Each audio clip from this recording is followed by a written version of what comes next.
রাজ্যের প্রাক্তন মন্ত্রীর বাড়িতে ফের তৎপর হলো সিআইডি। শুক্রবার সাত সকালে বোলপুরে তৃণমূলের বিধায়ক চন্দ্রনাথ সিনহার বাড়িতে পৌঁছায় সিআইডির একটি দল। বৃহস্পতিবারের পর টানা দ্বিতীয় দিন তাদের এই উপস্থিতিকে ঘিরে এলাকায় চাঞ্চল্য ছড়ায়।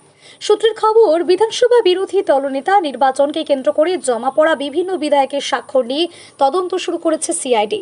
এই স্বাক্ষরগুলি আসল না চাল তা যাচাই করতেই পদক্ষেপ বলে জানা গিয়েছে। এদিন সিআইডির আধিকারিকরা চন্দ্রনাথ সিনহার সঙ্গে কথা বলেন এবং তার স্বাক্ষরের নমুনা সংগ্রহ করেন। বেশ কিছু নথিও খতিয়ে দেখা হয়েছে বলে খবর। যদিও এই বিষয়ে সিআইডি বা বিধায়কের তরফে আনুষ্ঠানিকভাবে বিস্তারিত কিছুই জানানো হয়নি। ঘটনাকে কেন্দ্র করে বোলপুর সহ রাজ্যের রাজনৈতিক মহলে জোর চর্চা শুরু হয়েছে। বিরোধী দলনেতা নির্বাচন সংক্রান্ত তদন্তে সিআইডির এই তৎপরতা নতুন করে রাজনৈতিক জল্পনা বাড়িয়েছে। ওনারা এসেছিল 7:50 এসে ওনাদের বক্তব্য হচ্ছে 6-5 তারিখে আমাদের একটা 30B হরিশ চ্যাটার্জি স্ট্রিটে মিটিং হয়েছিল কলকাতায়।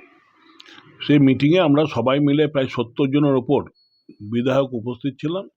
সেখানে আমরা শোভনদেব চ্যাটার্জিকে বিরোধী নেতা নির্বাচিত করেছিলাম। তাই ওই সইটা কনফার্ম হতে এসেছিল, তাই কনফার্ম করে দিলাম যে আমরা উপস্থিত ছিলাম এবং সেখানে আমরা সই করেছি। এটার জন্য আমার যদ্দূর মনে হয়, জানি না সোমেন্দ্রনাথ দাস, আমার যদ্দূর মনে হচ্ছে উনি আমাদের বোধহয় সেক্রেটারি, বিধানসভার সেক্রেটারি। তিনি একটা হেয়ার স্ট্রিট থানায় ফোন করেছিলেন যে এই বিধায়করা আমরা নাকি সেখানে উপস্থিত ছিলাম না। সেই কেসের ভিত্তিতে সিআইডি তদন্ত করছে যে আমরা যারা সই করেছি তারা সবাই উপস্থিত হয়েছি কি না। আমরা বললাম হ্যাঁ আমরা উপস্থিত হয়েছিলাম, আমরা শোভনদাকে বিরোধী নেতা নির্বাচিত করেছি।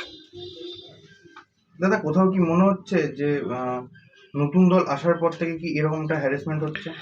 না, আমি এটা বলেছি, সিআইডিকে বলেছি যে সোমেন্দ্রনাথ দাস উনি হচ্ছেন সেক্রেটারি, তিনি বিধানসভা পরিচালনা করেন।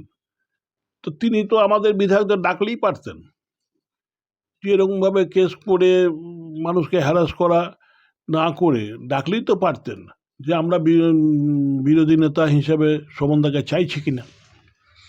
আমাদের 80 জন বিধায়ককে উনি ডাকতে পারতেন।